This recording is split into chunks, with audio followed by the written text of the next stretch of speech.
I don't think we're skilled enough for this. If it wasn't for the book club, I definitely would have DNF'd this book. It is giving me really good vibes.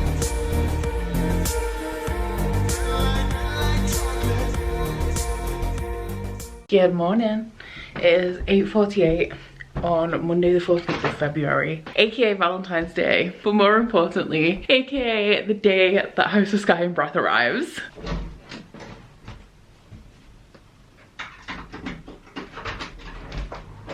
Morning. For you. Thank you very much. See you later.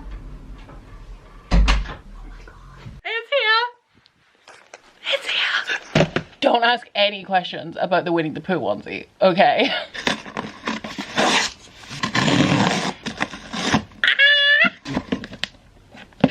It's here. Oh my god.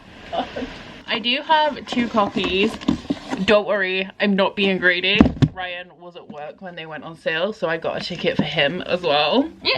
Oh my god, I don't want to hurt it, but I need to be in it. Oh my god! Hey Hammy! How many pages is it? And I know that there's spoilers on the last page, so I'm not going to look at it. 801! 2 more pages than House of Earth and Blood. I'm scared of it. I'm so scared of it. But let's go. What could this be? Open it and find out. Happy Valentine's Day! Oh my god, it's the Lego. Oh my god, it's the Mario Lego. Yes! God, look at that diagram. What have I done? Yeah. Jesus fucking Christ. And this was the smallest of the 3 sets I was looking at. Oh my god, I don't think we're skilled enough for this. Good? Yeah. Another day. Another edition of House of Sky and Breath. This one should be, well, it's not the standard edition, it's the Waterstones edition. Sadly, it's not the signed one because when I ordered this, I didn't realise that they had a whole ton of separate editions. Yeah, it doesn't have blue sprayed edges, which is a big disappointment. But this one is, the Waterstones edition is so pretty. I still don't, oh, that's really annoying.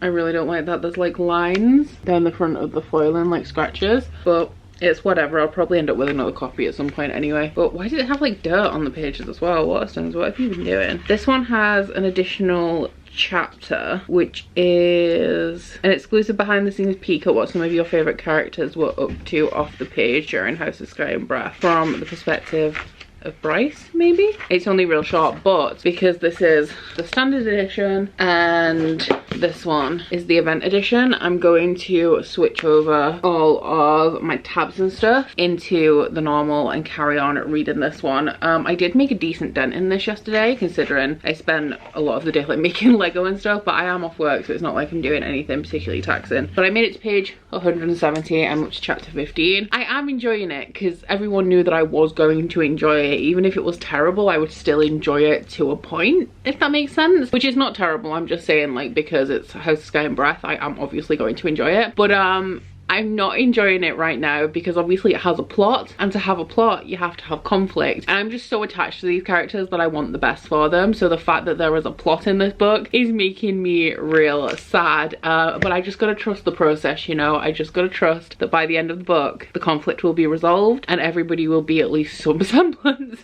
of okay. I still need to recover from another lover. Would you be here for me? Never met your parents, not even your mother, but let's see where this leads. What should we do tonight?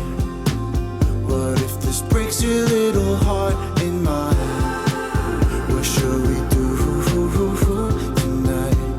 Let's just find out. Pretty blue jeans and me, running through evergreen. Pretty blue jeans and me,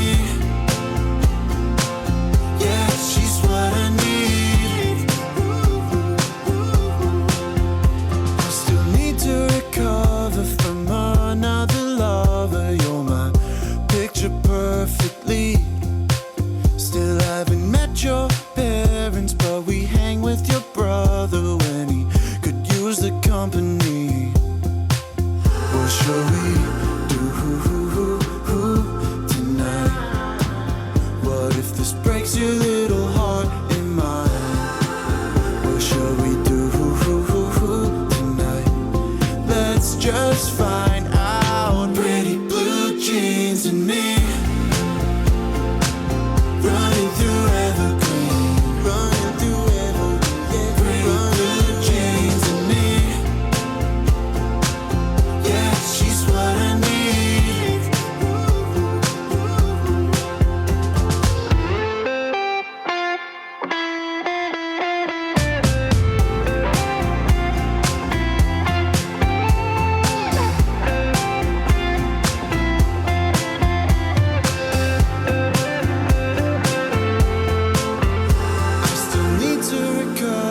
From another lover. Pretty blue jeans and me, running through evergreen, running through evergreen. Pretty blue jeans and me, yeah, she's what I need.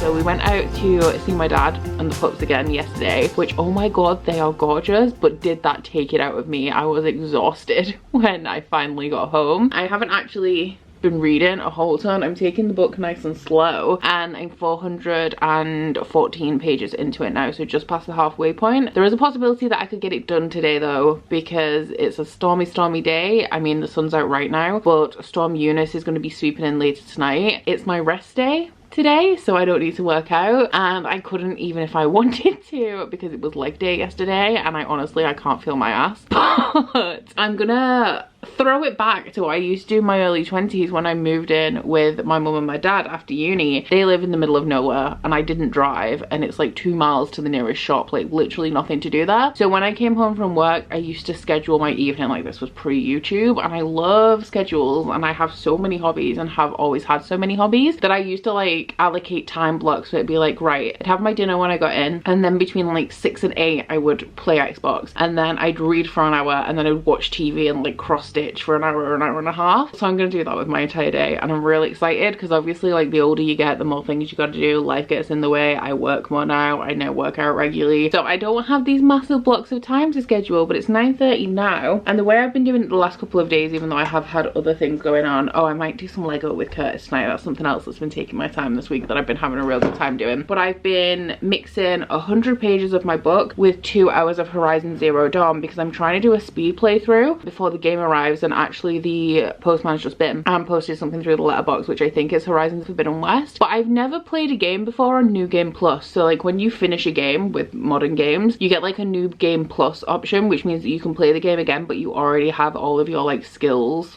leveled up and all of your equipment. So I was like, I don't need to play this game properly, I just want a refresh of the story, because I remember back when I first played Horizon Zero Dawn, it has like such a good storyline that I really enjoyed, and it's been years, so I wanted to refresh myself. So I started a New Game Plus of that, but I'm only doing main plot, which is so freeing because I'm the kind of person who grinds. Like I do every single side mission I can, open up everything on the map, complete an area 100% before I pursue the main plot. So it's so freeing just to go ahead and do the storyline. And I actually, when I did this playthrough, I was like, oh, is there anything else I can do while I'm here? Like, do I need any trophies? Have I missed any? I have 100% of the trophies already as well. Maybe finish Horizon Zero Dawn today, but I'm gonna start my day because yesterday I did 2 hours of Horizon in the morning. That's the only time that I had for like hobby stuff, nothingness, you know what I mean? I wasn't really doing anything. Starting my day with 100 pages of this. I am aiming to get to page 500, and then I'll switch over to 2 hours of Horizon. I'm gonna do that for the entire day. I'm so hyped.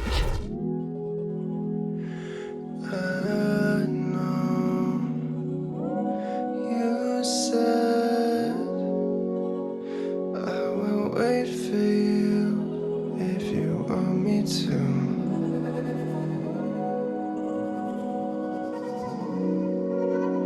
Okay, so I'm 680 pages into House of Sky and Breath, and I really want to get through those last 120 pages tonight, but I'm actually going to be putting this down here for now. I'm really enjoying it. This one is like heavily political and it's been very slow throughout, but with Sarah J Maas, with her being like my favorite author and me loving all of her books and being really invested in all of them really, but this world and these characters specifically, I just really enjoy reading them. And there is a part of me that really doesn't want this book to end, although there's another part of me that just really desperately wants to get to the end of the book and find out what's going on with all of that. So I'm torn, but I'm gonna restrain myself because it is, I think, 5 p.m. Yeah, it's 3 minutes to 5. So I'm gonna make dinner soon and get that out of the way so that I have the rest of the evening ahead of me. Leg day is still kicking my ass, so alas, I cannot work out tonight because I should be doing cardio and I literally cannot move my legs. So if I'm doing anything, it will be like shoulders, chest, like upper body only, which won't take as long as if I was doing like full cardio. I think I'm still gonna follow my pattern. I'm really enjoying just flicking between 100 pages of my book and 2 hours of playing a game, even though it hasn't worked out well for me. I didn't mention it because I didn't know what was going on, but Ham ended up going to the vet yesterday because he wasn't well. He had a slight temperature. I noticed he was off his food and really lethargic. So I took him to the vet. They discovered he had a slight temperature. I thought he'd hurt his legs in some way because he was limping a little bit. So they decided that he also had like a very slight limp. They gave him a painkiller, brought him home. He ate a little bit. He's been drinking, but like last summer, he had not peed, and this morning, a little bit better. Eating a little bit, drinking, moving around a little bit more, a little bit less sleepy, but hadn't peed. So I took him to the vet. They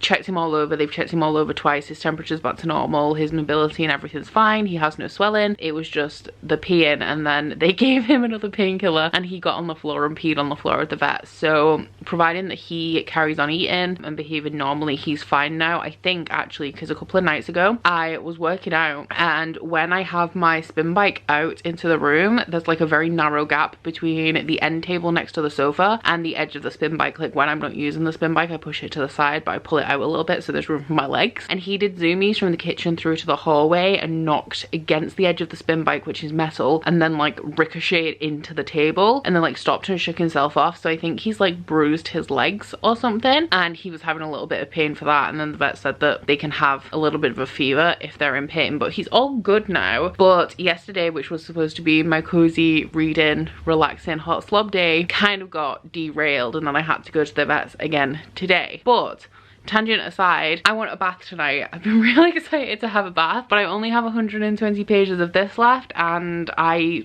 imagine a lot of things are going to happen. So I need my reactions for the spoiler vlog that I'm also making. So I'm going to be starting something new. I should really go back to City of Dragons, which I'm 22 pages in, but the live show for that is only going to be on the 6th of March now. So I'm going to start The Shadowed Sun by N.K. Jemisin because the live show for this is the 26th, I think. It's next Saturday, and it's a little bit chunky. It's about 500 pages. So this is the sequel to The Killing Moon, which is an adult high fantasy duology set in this world where people extract like energy from people's dreams and then use it for things like healing. And while loads of people in this world all worship the same goddess, some people think that this practice is barbaric because you kill people when you extract their dream energy, and some people like actively support this magic. I think it's called narcomancy. In the first book, we're following 3 perspectives. One of them is a gatherer that harvests the dream magic, another is his apprentice, and the third is a woman from one of the countries that thinks that this practice is barbaric. So I didn't really enjoy the first one. I liked the atmosphere, I liked the writing, but I thought that it was very slow moving, very boring, and had a lot of just political dialogue that made for a not very compelling read. I have heard this one is better though. I have to say I'm not too excited about it because I didn't enjoy the first one as much, but I am reading this because for this duology I'm part of Aaron from Bookton Busy's Busy Bee Book Club, hence why I have to read it for the live show next weekend. So I'm gonna make a start on this in the bath. It's a floppy paperback, which I really like, but I am gonna be aiming for about 100 pages as I've been doing with House of Sky and Breath. The only thing is like, can I sit down and concentrate on this for 100 pages? Because I'm obviously nowhere near as into this as I am House of Sky and Breath, but chapter 11 starts bang on page 100. So I'll take this one in the bath with me and leave. I don't want to leave House of Sky and Breath for tomorrow, but I'm gonna leave House of Sky and Breath for tomorrow and make a start on that.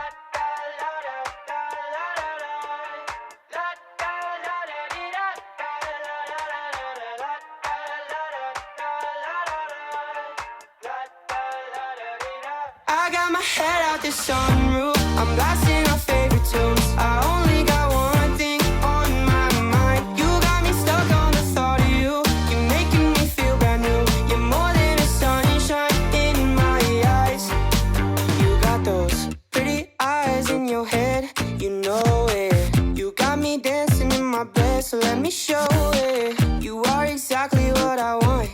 cool and kinda not. Wanna give myself to you. Yeah, we're driving down the freeway at night. I only got one thing in the back of my mind. I'm feeling like this might be my time to shine with you, with you, with you. I got my head out the sunroof. I'm blasting our favorite tunes. I only got one thing on my mind. You got me stuck on the thought of you. You're making me feel brand new. You're more than a sunshine in my eyes. I got my head out the sunroof.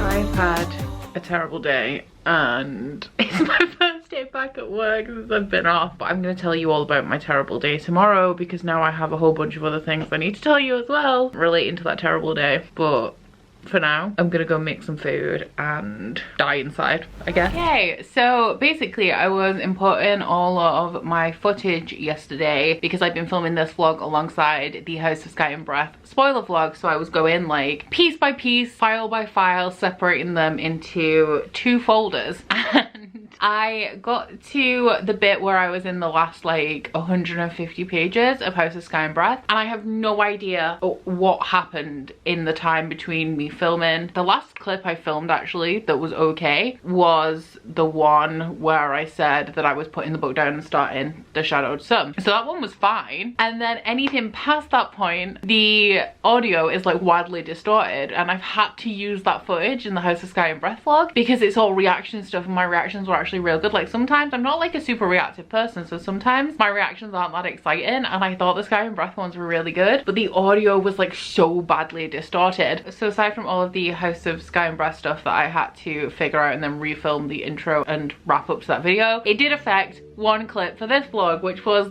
the clip where I said that I'd finished House of Sky and Breath. So I did actually finish this on Sunday. I told you my thoughts and then we've lost that file. So take 2. I'm not going to tell you too much about it anyway because there's so many people out there spoiling this book and saying things that aren't necessarily spoilers, but it's still more information that I would like to know if I was going into it or if I hadn't finished it yet. So I'm not really going to say anything about it. And if you have finished it / when you finished it, you can definitely go check out the spoiler video. Apologies for the audio throughout, like I think it's about 8 minutes of that video that was affected. But I gave it 5 stars. It is my favorite book of this year so far, but I do prefer House of Earth and Blood a little bit more. I think that a lot of the tension and the stakes and stuff were better in House of Earth and Blood, and House of Earth and Blood was a very emotional book, and I didn't find this to be as emotional. I didn't find the stakes to be as high. I didn't enjoy the sexual tension as much, essentially. This was also like at the end of House of Earth and Blood, it feels a little bit disjointed just because there's so much plot and so many characters. It's like rapid fire events. This one felt even more disjointed because there's more perspectives, more plot, but the length of the book is the same size. So that is kind of like my only real criticism of the series as a whole, that there are some bits that feel disjointed. But given the size of this, if you took the time to smooth those out, then the books would be like 1200 pages each. So I get it, and it doesn't like ruin my reading experience or anything. It's just something that I noticed when I'm reading it. I'm interested to see how book 3 is going to play out. I don't even know how it's going to play out at this point. I was going to insert like an out of context reaction thing into this vlog from the spoiler vlog, but I don't even want to make you guys suffer through that because suffering through it while watching the actual spoiler vlog is enough, because all of the good reactions are the ones that are distorted. But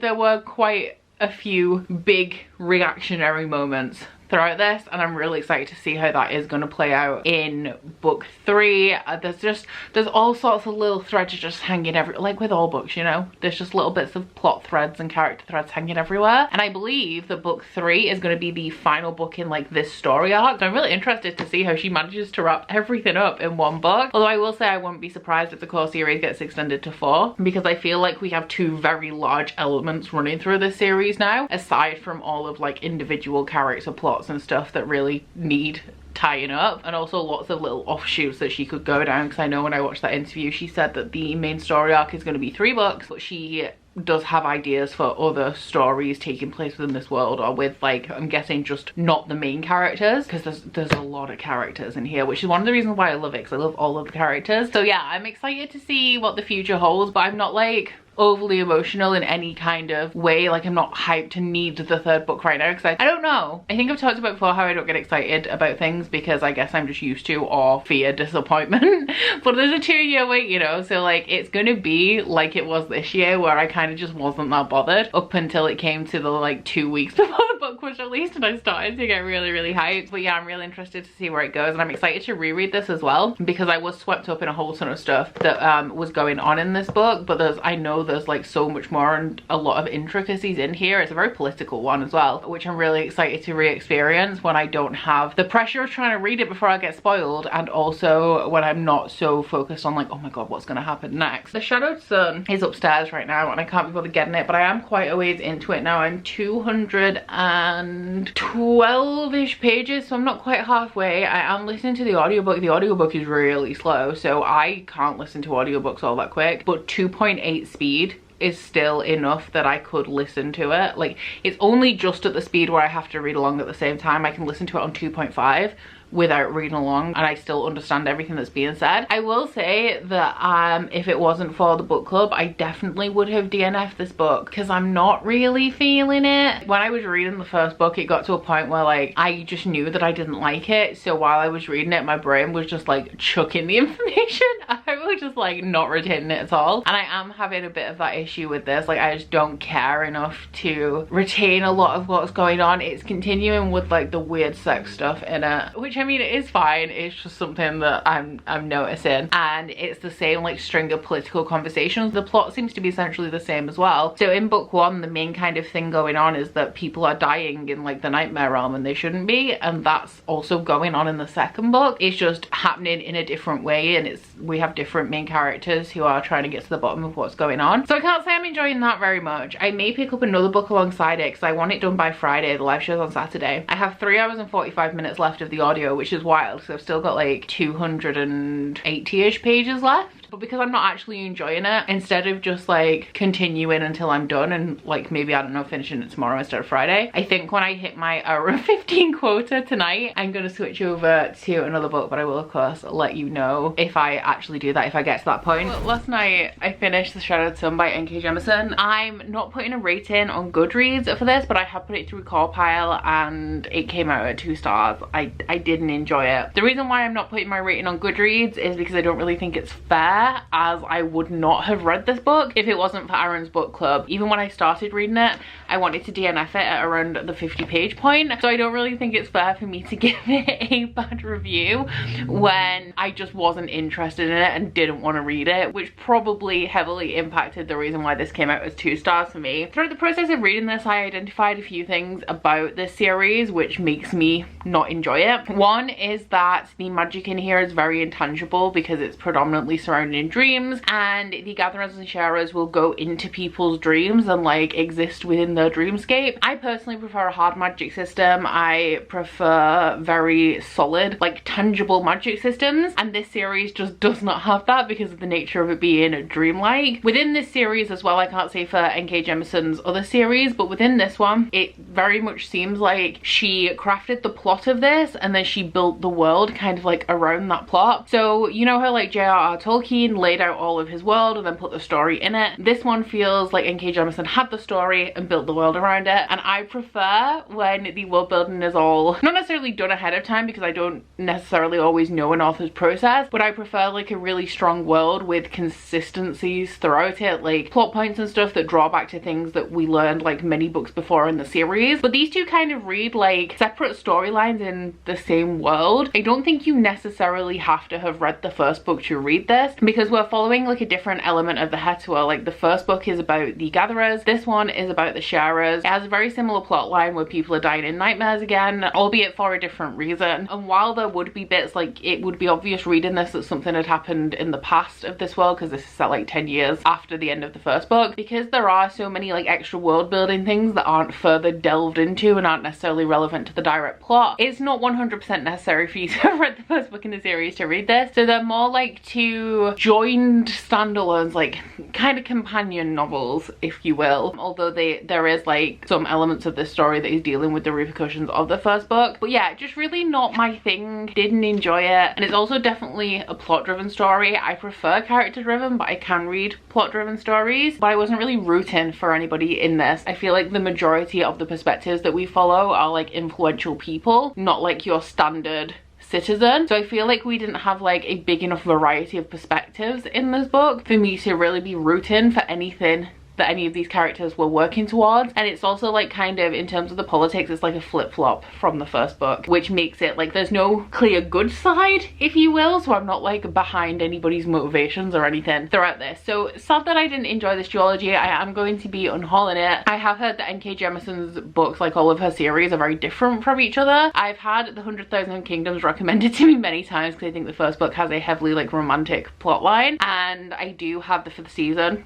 which I believe is very logic based, and The City We Became, which I've heard is more along these lines, so I'm not sure about that one. But I am going to continue reading N.K. Jemisin. I would be lying if I said that this hasn't like put me off a little bit. I'll be avoiding N.K. Jemisin for a little bit after that, that's all I'm saying. But because I've heard that the series is so different, I have faith that there is at least one N.K. Jemisin series for me. Since I finished that, I have picked up Ruin of Kings by Jen Lyons. I picked this up a couple of days ago actually during sprints, but I only read like 20 pages of it, and when I finished The Shadow Sun I read one more chapter last night, so I'm 33 pages in. This one is the first book in an adult fantasy series. I don't know what the overarching plot of this series is or anything, but I have heard that it's really political, and we are following, at least in the first book, a guy called Kieran who is destined to destroy the world. So I was a little bit unsure about this going into it, but I will say, while I can't say anything because I'm only 33 pages into this, it is giving me really good vibes, and I'm really excited to continue. The only thing that's kind of maybe making me a little bit dubious, I want to say from these 30 pages it's a 5-star prediction, but it has a 3.8 average rating on Goodreads, which we know that Goodreads ratings aren't overly reliable, but I'm not going to say it's a 5-star prediction yet, but I'm getting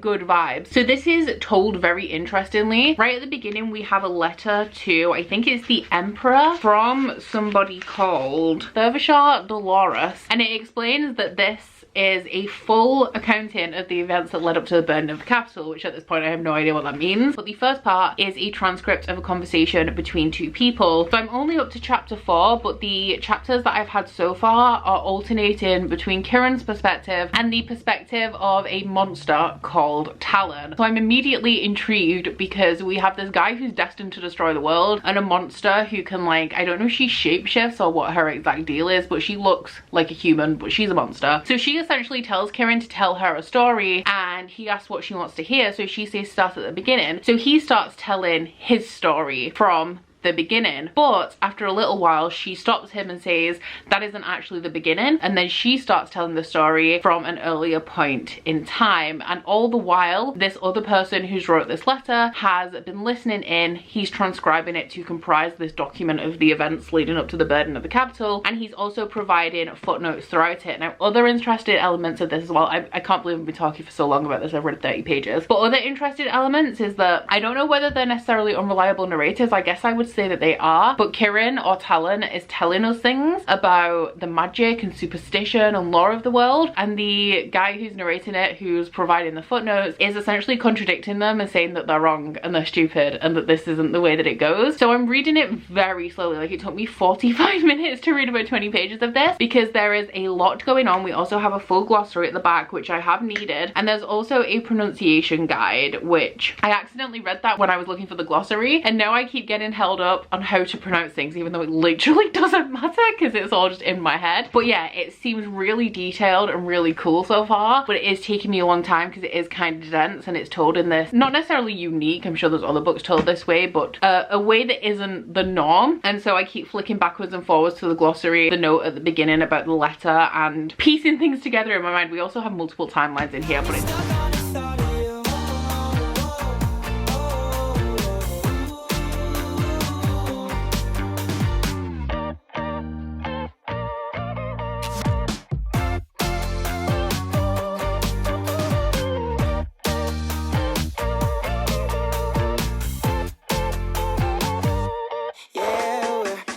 down the freeway at night. I only got one thing in the back of my mind. I'm feeling like this might be my time to shine with you, with you, with you. I got my head out the sunroof, I'm blasting our favorite tunes. I only got one thing on my mind. You got me stuck on the thought of you. You're making me feel brand new. You're more than a sunshine in my eyes.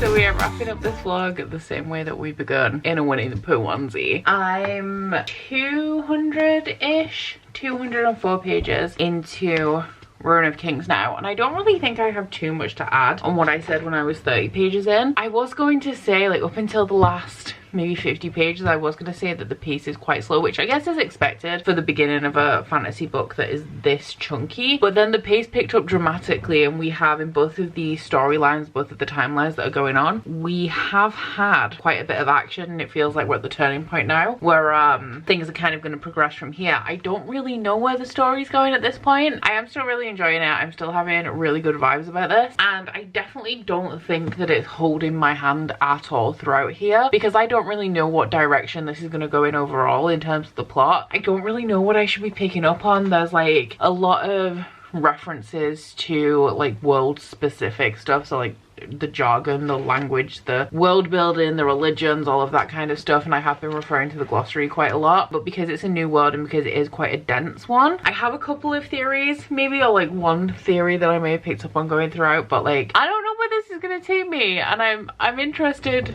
to find out. I will say that the writing, while I am enjoying it, and I definitely enjoy the way that this story is told with the two timelines and it being a transcript, but also like two people telling the story from two different points, there is a little bit of like levity within the text that I'm not sure how I feel. Things that add like a little bit of humor throughout this, but not the kind of humor that I typically appreciate. I don't really know how to describe it, but it's like very high fantasy, and then it seems a little bit more modern within the language sometimes, and like little jokey moments. But I'm also enjoying the presence of the footnotes in here, which is reminding me of Nevernight. So I'm going to finish this next week. Hopefully I'm going to finish it by Wednesday, because if not, I will have to put it down to read City of Dragons, ready for the live show. So far so good. So that is the end of this reading vlog, guys. I do hope you guys have enjoyed it if you've made it this far. If you have, please don't forget to like if you liked it, and subscribe if you wanna, and stay tuned if you want some more epic fantasy vlogs, because that's what I'm going into, at least for the next week. But that is it from me today, guys, and I'll see you guys next week. Bye!